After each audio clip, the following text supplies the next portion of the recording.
It has become my instinct to get to a yoga block every time when I get to IT band, but this is because I've been practicing fascia and meridian maneuver for a very long time.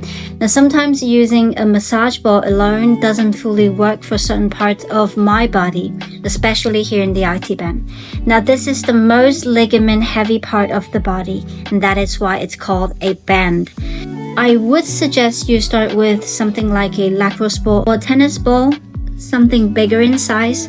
But alternatively, you might want to try what I'm doing here with the side of a yoga block.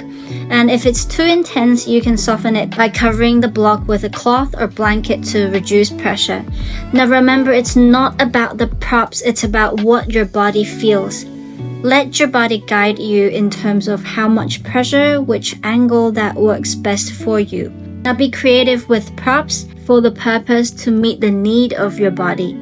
It's usually very tight and dense, and under such unhealthy state, this part might either be extremely painful or completely numb to start with.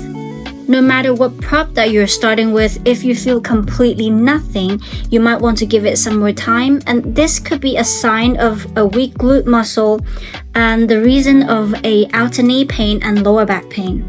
Now from below the outer knee all the way to the side of your hip is an entire region. Now within this very broad area, there is a very small but critical muscle that I call it the pocket muscle. Now imagine wearing tight jeans and slipping your hands into the side pocket. Now you should feel a bony part of your pelvis, right? And if you slide your hand slightly to the outer edge, you will find this pocket muscle, or it's called the tensor fascia latae.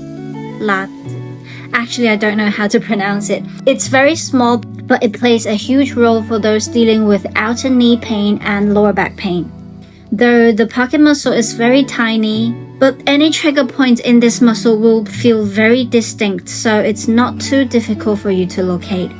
This muscle is responsible for hip flexion, raising the leg, hip abduction, opening the leg, hip internal rotation, turning your knees in, and it's in control of the stability of your knee.